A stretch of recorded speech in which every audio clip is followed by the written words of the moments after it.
আসসালামু আলাইকুম ওয়া রাহমাতুল্লাহ। দেশ ও প্রবাস থেকে যারা আমাদের ভিডিওগুলো দেখেন সবার প্রতি অন্তরের অন্তঃস্থল থেকে ভালোবাসা। আপনারা যারা স্বল্প পুঁজিতে খামার শুরু করতে চান বা গরুর খামার করার স্বপ্ন দেখেন, আজকের ভিডিওটা তাদের জন্য অনেক গুরুত্বপূর্ণ। ভিডিওটা শেষ পর্যন্ত দেখলে আপনারা অবশ্যই শিখতে পারবেন বা জানতে পারবেন যে স্বল্প পুঁজিতে আপনি কিভাবে আপনার খামারটা দাঁড় করাইতে পারবেন। আমাদের নতুন ফার্মের কাজ অনেক ধীর গতিতেই চলতেছে। তো আমাদের গড়া তৈরির কাজ গতকালকেই করার কথা ছিল, মিস্ত্রিরাও আসছিল। কাজ শুরু করার কিছুক্ষণ পরেই মিস্ত্রির বাসা থেকে ফোন আসে, তার ওয়াইফ অসুস্থ, এজন্য বাসায় চলে যায়। এরপর হেল্পার প্লাস আমি মিলে গাঁথার চেষ্টা করি, কিন্তু আমরা তেমন ভাবে পারতেছিলাম না। পরবর্তীতে এই মশলাগুলো তো ব্যবহার করতে হবে, এজন্য আমরা আমাদের যে রান্নার রুম আছে সেখানে আমরা এটা ফ্লোর ঢালাই করছিলাম। কিছুদিন আগে একটা ভিডিওতে আপনাদের দেখাইছিলাম প্লাস বলছিলাম যে সব কাজ শিখে রাখার দরকার আছে। তো সেদিন এই কাজটা শিখছিলাম বলে আজকে এই মশলাগুলো ভালো মতো ব্যবহার করতে পারছি এবং সেগুলো নষ্ট হয় নাই। তো আজকে সকাল থেকে অনেক বৃষ্টি হচ্ছিল, এর মধ্যে আমাদের যে গড়ার তৈরির কাজ এটা আমরা করতেছিলাম, কারণ আমাদের ইচ্ছা ছিল যে শুক্রবারে চৌবাড়িয়া হাট থেকে আমরা আমাদের নতুন ফার্মের জন্য গরু নিয়ে আসবো, কিন্তু এখন সেটা আর হবে না, কারণ এই কাজ কমপ্লিট করতে আরো 2-3 দিনের মতো লাগবে।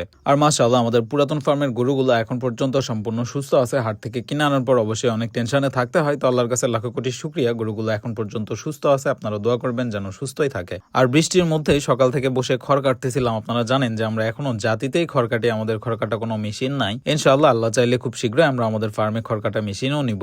তো যাই হোক, এখন মূল কথায় আসি। আমাদের গরুর ফার্মের পাশে যে গরুর খামারটা আছে, আপনারা অনেকেই জিজ্ঞেস করেছেন যে এই খামারটা কার। তো এই খামারটা আসলে আমার চাচাতো ভাইয়ের। আমার চাচাতো ভাইয়ের বয়স মাত্র 19 বছর। এইটুক বয়সেই তার সফলতার গল্প শুনলে আপনাদের গা শিউরে উঠবে। এইটুক বয়সেই তার 800 ব্রয়লার মুরগির খামার আছে এবং ব্রয়লার মুরগির ডিলারশিপ নেওয়া আছে, প্লাস মেডিসিন সবকিছু মিলে একটা দোকান দেওয়া আছে।